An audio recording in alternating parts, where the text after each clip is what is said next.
الحمد لله الذي لا أول له ولا آخر له، فالحمد لله الذي لا شريك في الذات والصفات، ونشهد أن لا إله إلا الله وحده لا شريك له، ونشهد أن محمدا عبده ورسوله. فقد قال الله تبارك وتعالى: أعوذ بالله من الشيطان الرجيم، بسم الله الرحمن الرحيم. إنا فتحنا لك فتحا مبينا، صدق الله العظيم. ذی قدر و ذی وقار حضرات علماء کرام، نوجوانان ملت، دینی بھائی،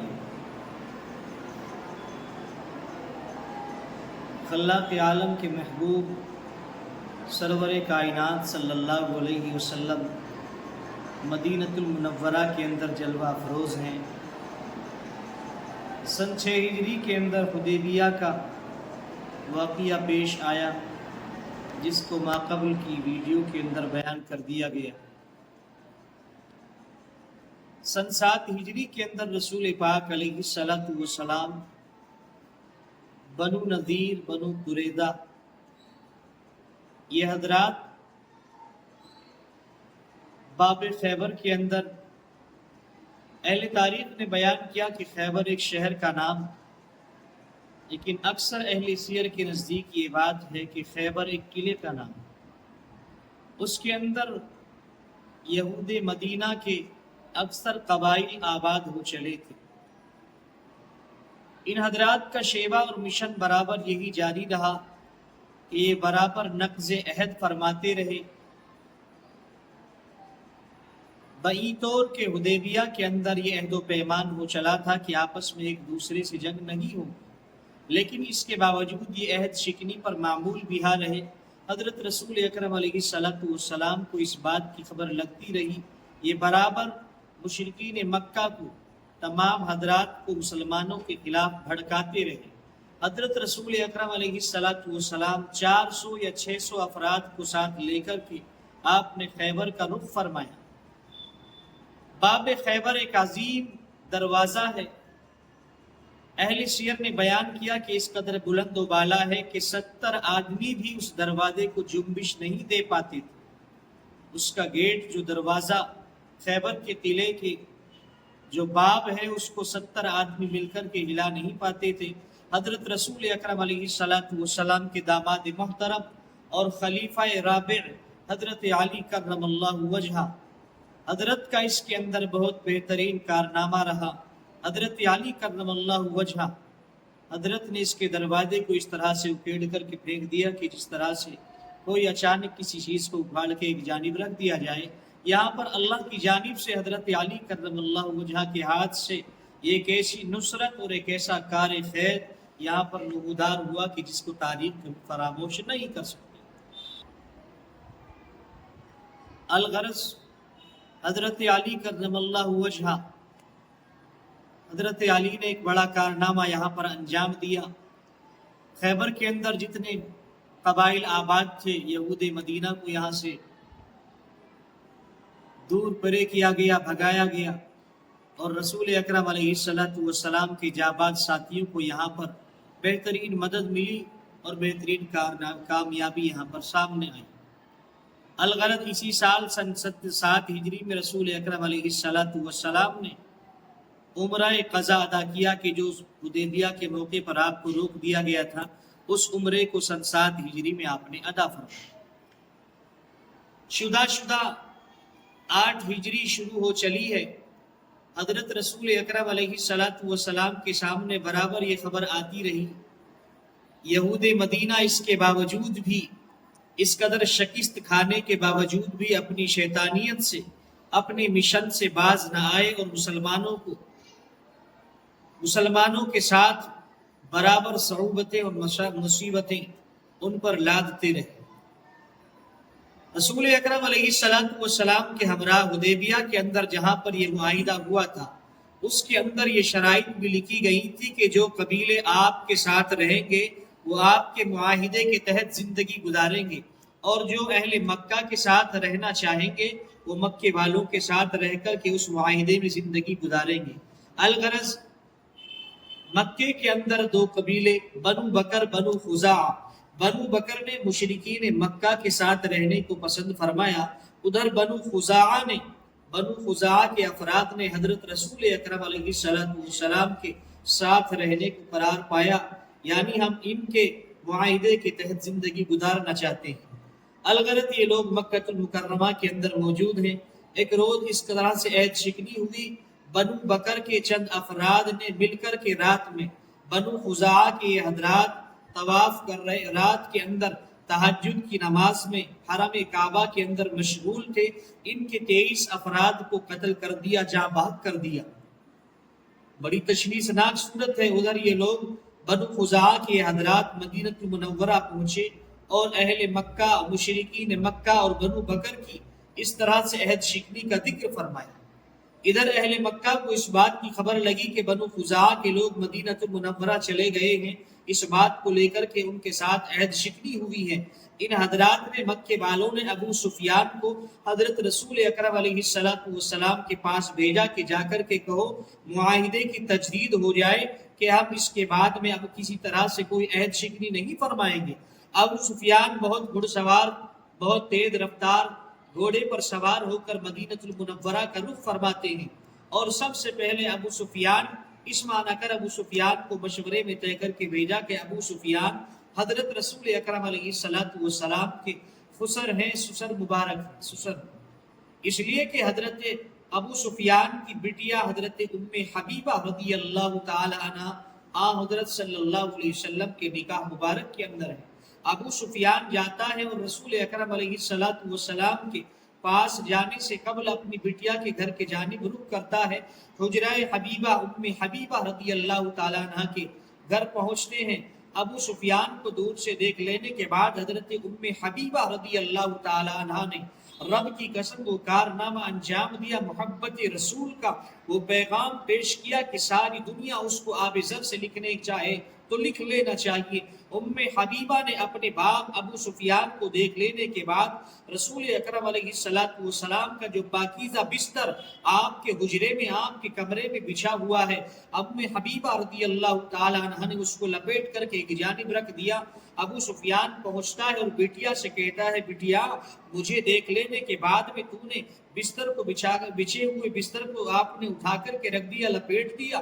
رب کی قسم حضرت ام حبیبہ رضی اللہ تعالی عنہ کیا جواب دیتی ہے؟ ابو سفیان کہتا ہے، اے بٹیا کہ تجھے معلوم نہیں کہ تیری رگوں کے اندر میرا خون دوڑتا ہے، تو میری بیٹی ہے، میں تیرا باپ ہوں، تجھے تو میری خاطر میرے استقبال میں کھڑے ہو جانا چاہیے تھا، میرے لیے موسٹ ویلکم کرنا چاہیے تھا۔ لیکن رب کی قسم ام حبیبہ نے فرمایا، بے شک ابو سفیان آپ میرے باپ ہیں، لیکن یہ میرے محبوب کا پاکیزہ بستر ہے، آپ مشرک ہیں، انما المشرکون نجس، اور مشرک آدمی کو رسول اللہ کے پاکیزہ بستر پر بیٹھنے کی ہرگز اجازت نہیں ہے۔ الغرض ابو سفیان یہاں سے رسول اکرم علیہ السلام کے پاس پہنچتے ہیں، آپ مدینہ المنورہ کے اندر جلوہ افروز ہیں۔ ابو سفیان کو دیکھ لینے کے بعد میں اپنا چہرہ آپ نے دوسری جانب پھیر لیا۔ ابو سفیان کہتا ہے، محمد علیہ السلام اب آج کے بعد میں ہم کوئی عہد شکنی نہیں کریں گے، نقض عہد نہیں کریں گے۔ ہمارے آدمیوں نے بنو خزاعہ کے 23 افراد کو قتل کر دیا، مجھے وہاں کے لوگوں نے سربراہ شخصیات نے اس معنی کر بھیجا ہے کہ معاہدے کی تجدید ہو جائے اور ہم معافی تلافی کرتے ہیں، آئندہ اس طرح کی بات نہیں ہوگی۔ رسول اکرم علیہ السلام نے بات نہیں فرمائی، صدیق اکبر کی جانب متوجہ ہوتا ہے، صدیق اکبر سے کہتا ہے کہ آپ فرمائش فرما دیجئے، گردے کے وہ بھی انکار کر دیتے ہیں۔ فاروق اعظم کی جانب لپکتا ہے، لیکن فاروق اعظم کا مزاج تو اور بھی آسمان کے اوپر ہے کہ انہوں نے اس طرح سے عہد شکنی کی ہے۔ غردے کے ابو سفیان یہاں سے نامراد واپس لوٹ جاتا ہے۔ رسول اکرم علیہ السلام کے کانوں کے اندر آئے دن ان کے عہد شکنی کے واقعات آتے رہے ہیں۔ آپ علیہ السلام نے اعلان عام فرما دیا کہ لوگوں چلو مکہ المکرمہ چلتے ہیں، چل کر کے دیکھتے ہیں کیا حالات ہیں۔ رب کی قسم حضرات صحابہ اصحاب پیغمبر پورے جوش و خروش کے ساتھ میں آپ علیہ السلام کے ساتھ کھڑے ہو گئے۔ جنگ کے جتنے بھی اسباب اور آلات ہوتے ہیں ان سب سے لیس ہو کر کے، گھوڑوں پر سوار ہو کر کے، خچروں پر سوار ہو کر، اونٹوں پر سوار ہو کر کے رسول پاک علیہ السلام کے ساتھ بڑی جابادی کے ساتھ میں 10,000 کا لشکر تقریباً آپ علیہ السلام کے ہمراہ ہے، اور وہ بھی ایسے تھے جو اپنی جان اور مال کو قربان کرنے کے لیے ہمہ وقت ہمہ تن تیار ہیں، شب و روز تیار ہیں۔ 10,000 سپہ سالار کا لشکر آپ کے ہمراہ ہے۔ اولئک حزب اللہ، محمد عربی نور مجسم صلی اللہ علیہ وسلم مکہ المکرمہ کی جانب روانہ ہو رہے ہیں۔ ادھر سے آپ کے چچا محترم حضرت عباس رضی اللہ تعالی عنہ وہاں سے اہل و عیال کے ساتھ ہجرت فرما رہے ہیں۔ راستے کے اندر ملاقات ہوئی، رسول اللہ نے فرمایا چچا جان کیا ارادہ ہے؟ فرمایا اے محمد میں تو آپ ہی کی جانب چلا آ رہا ہوں ہجرت کر کے۔ رسول پاک علیہ السلام نے فرمایا اے چچا جان آپ اس امت کے آخری مہاجر ہیں اور میں اس امت کا آخری نبی ہوں۔ حضرت عباس بھی یہاں سے واپس آپ کے ساتھ ہو لیے گئے۔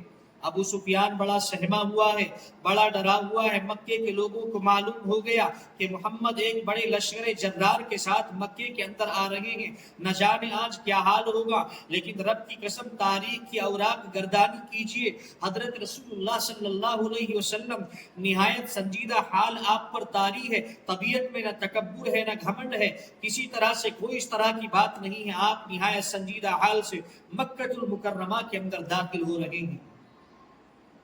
حضرت رسول اکرم علیہ السلام کے اصحاب میں سے مکے کی خاموش در و دیوار پر نظر ڈال کر ایک فوجی دستے سے باہر آ کر حضرت سعد انصاری، حضرت سعد بن عبادہ رضی اللہ تعالی عنہ مکے کی خاموش در و دیوار پر نظر ڈال کر یہ آیت کریمہ تلاوت کرتے ہیں وَتِلْكَ الْأَيَّامُ نُدَاوِلُهَا بَيْنَ النَّاسِ، اے لوگو اللہ کا فرمان کہ ہم ان ایام کو، ہم ان دنوں کو لوگوں کے درمیان بدلتے رہتے ہیں۔ اگر خدا نے کسی کو طاقت دی ہے تو فرعون نہ بن جانا چاہیے۔ الغرض حضرت سعد نعرہ لگاتے ہیں اليوم یوم الملحمہ، اليوم یوم الملحمہ، اليوم یوم الملحمہ۔ حضرت سعد بن عبادہ یہ نعرہ لگاتے ہیں اور فرماتے ہیں لوگوں آج بدلے اور انتقام کا دن ہے، آج تم سے ایک ایک خون کا بدلہ لیا جائے گا۔ تم نے بہت مظالم کیے مسلمانوں کے ساتھ میں، تم نے اہل مدینہ کے ساتھ بڑی صعوبتیں تمہاری جھیلنی پڑی، اہل مدینہ کو تم نے اہل اسلام کے ساتھ میں بڑی سختیاں کی ہیں، آج تم سے ایک ایک ظلم کا بدلہ لیا جائے گا، آج تمہیں چھوڑا نہیں جائے گا۔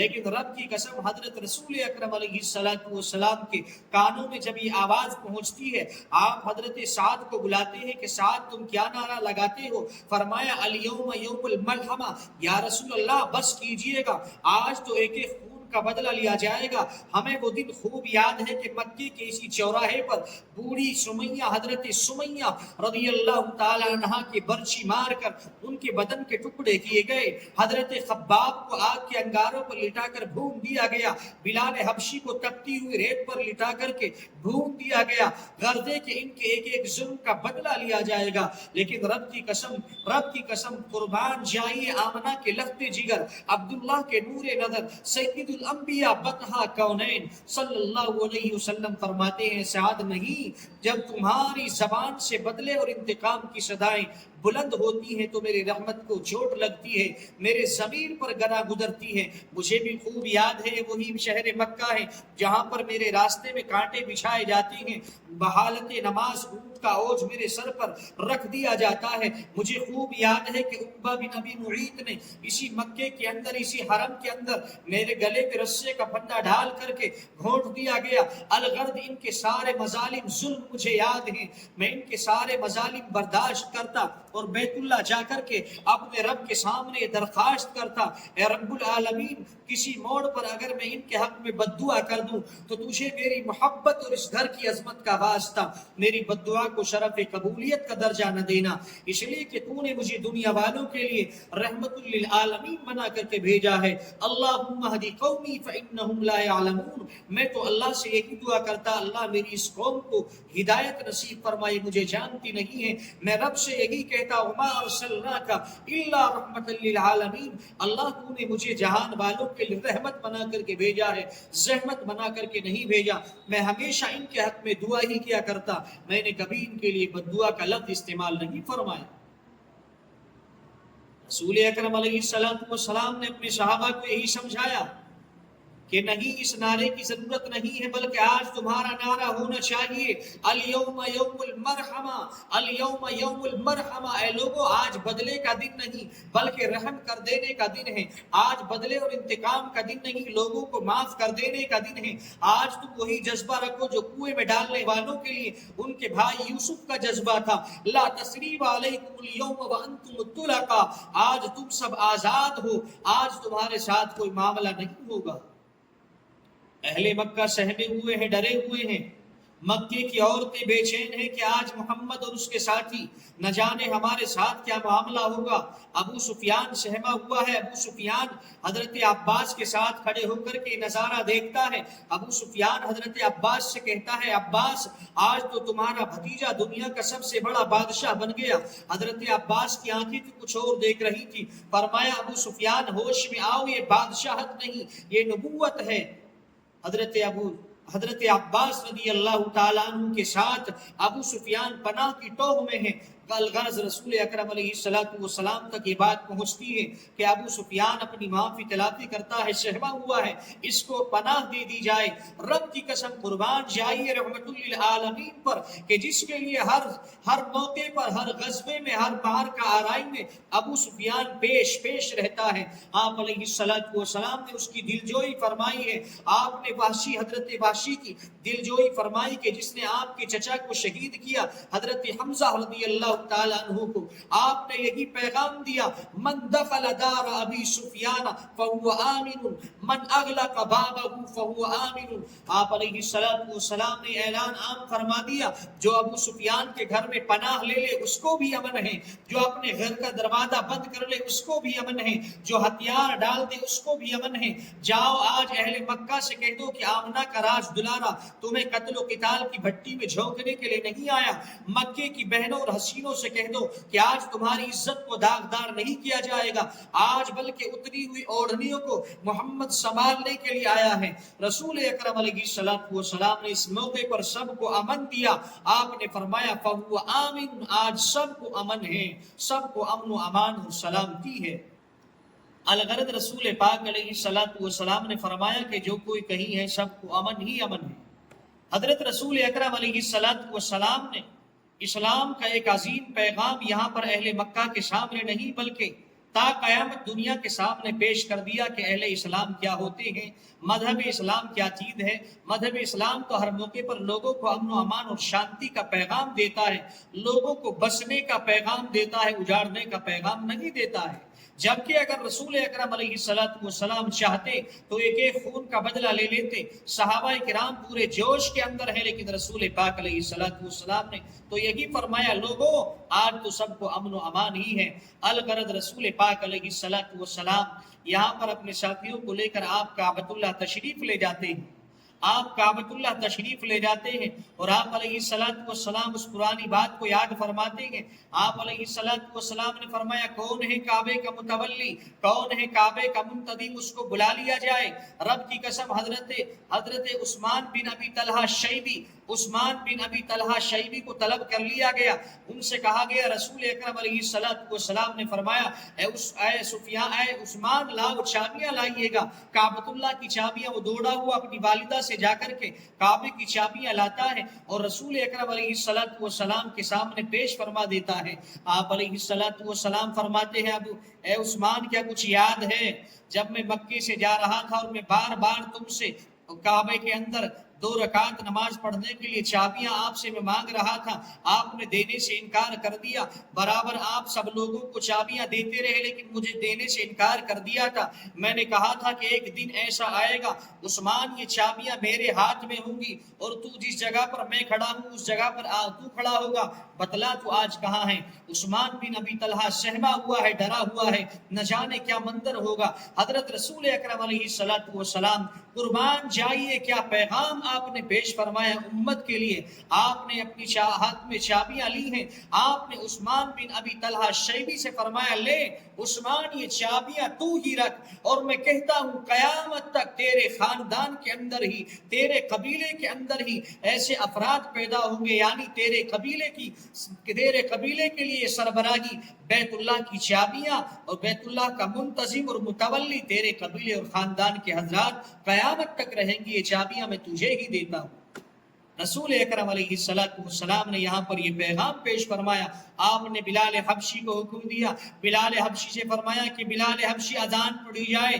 بلال حبشی رضی اللہ تعالیٰ عنہ کو حکم ہوا، آپ کو فرمایا کہ آپ کعبے کی چھت پر چڑھ کر کے آپ اذان دیجئے گا بلند آواز کے ساتھ میں۔ بلال حبشی نے فرمایا اللہ اکبر اللہ اکبر۔ کعبے کے ارد گرد تمام مکے کے اندر ایک آواز گونج جاتی ہے، اللہ اکبر کی صدائیں بلند ہو جاتی ہیں۔ یہاں پر رسول اکرم علیہ السلام کے ساتھ میں جو انصاری صحابی مدینے سے چل کر کے آئے ہیں، یہاں پر فتح مکہ کے موقع پر مہاجر کافی خوش ہیں، مکے کے رہنے والے حضرات کافی خوش ہیں، لیکن انصاری صحابی مدینے کے رہنے والے حضرات یہاں پر کچھ مغموم ہیں، کچھ اداس ہیں۔ رسول اکرم علیہ السلام کے پاس یہ بات پہنچتی ہے کہ یا رسول اللہ مکے کے حضرات جتنے بھی رہنے والے ہیں، مکے کے باشندے جو آپ کے ساتھ میں ہجرت کر کے مدینہ گئے تھے، سب لوگ خوش ہیں، لیکن انصار مدینہ کچھ مغموم ہیں، کچھ اداس ہیں۔ میں جس بات کی طرف آپ کو لے جانا چاہتا ہوں، رسول اکرم علیہ السلام سے انصار مدینہ نے کس قدر محبت کا پیغام پیش فرمایا، رب کی قسم آب ذر سے لکھنے کے لائق ہے۔ حضرت رسول اکرم علیہ السلام کے سامنے بات پہنچی کہ انصار مدینہ خوش نظر نہیں آتے ہیں، اداس نظر آتے ہیں۔ فرمایا رسول اکرم علیہ السلام نے حضرات انصار سے، مدینے کے حضرات سے فرمایا آپ لوگ کیوں اداس ہیں، آپ لوگ کیوں غم زدہ ہیں؟ انصار مدینہ رونے لگتے ہیں، گل گلانے لگتے ہیں اور فرماتے ہیں کہ یا رسول اللہ دل کو ایک چیز ستا رہی ہے۔ اب آپ اپنے شہر کے اندر آ چلے ہیں، ہر انسان کو اپنے شہر اپنے وطن کے اندر آنے کی خوشی ہوتی ہے اور بڑی شان بان اور آن کے ساتھ میں آپ یہاں پر تشریف لائے ہیں۔ یہاں پر آپ کو کوئی بھیجنے والا نہیں ہے، ہر طرح سے آپ فاتح بن کر کے مکے کے اندر داخل ہوئے ہیں۔ اب ہمیں یہ غم ستا رہا ہے کہیں ایسا تو نہیں کہ یا رسول اللہ آپ اپنے آبائی وطن، اصلی وطن کے اندر یہیں پر آپ مقیم رہ جائیں گے، آپ یہیں پر جلوہ افروز رہ جائیں گے اور ہمارے ساتھ نہ جائیں گے؟ یہ اہل مدینہ نے اپنا درد، اپنا کرب اور بے چینی حضرت رسول اکرم علیہ السلام کے سامنے واضح فرمائی۔ رو رہے ہیں انصار مدینہ، رسول اکرم علیہ السلام نے دلجوئی فرمائی اور فرمایا اے انصار مدینہ ایسا ہرگز نہیں ہے، بے شک ہم فاتح بن کر مکے کے اندر آئے ہیں، لیکن میرا جینا اور مرنا تمہارے ہی ساتھ رہے گا، میں تمہارے ہی ساتھ چل کر کے زندگی گزاروں گا۔ تب جا کر کے انصار مدینہ ہوش میں آئے، تب انصار مدینہ کے چہروں پر خوشی امڑ آئی ہے۔ رسول اکرم علیہ السلام کا یہ مارکہ، فتح مکہ کا مارکہ، یہ ایک عظیم مارکہ ہے اور یہ اس خواب کی تعبیر یہاں چل کر کے پوری ہوتی ہے جو حدیبیہ کے موقع پر حضرت رسول اکرم علیہ السلام کو اہل مکہ نے روک لیا تھا۔ قرآن کریم نے اس کی بشارت جس کو یوں فرمائی تھی انا فتحنا لک فتحا مبینا، اے محمد ہم تمہیں فتح مبین سے نوازیں گے۔ یہی فتح مکہ فتح مبین قرار پائی ہے قرآن کریم کی زبان کے مطابق۔ رب کائنات نے جس طرح سے یہاں پر ہم سب کے لیے اشارات دیے ہیں، رب کائنات ہم سب کے لیے حضرت رسول اکرم علیہ السلام نے فتح مکہ کے موقع پر جو پیغام دیے ہیں قوم کو، امت کو تا قیامت جو پیغام دیا ہے، حضرت رسول اکرم علیہ السلام کے پیغامات اور فرمودات کے مطابق اللہ ہم سب کو اللہ کے عالم عمل کی توفیق مرحمت فرمائے، زندگی گزارنے کی توفیق مرحمت فرمائے، آمین یا رب العالمین۔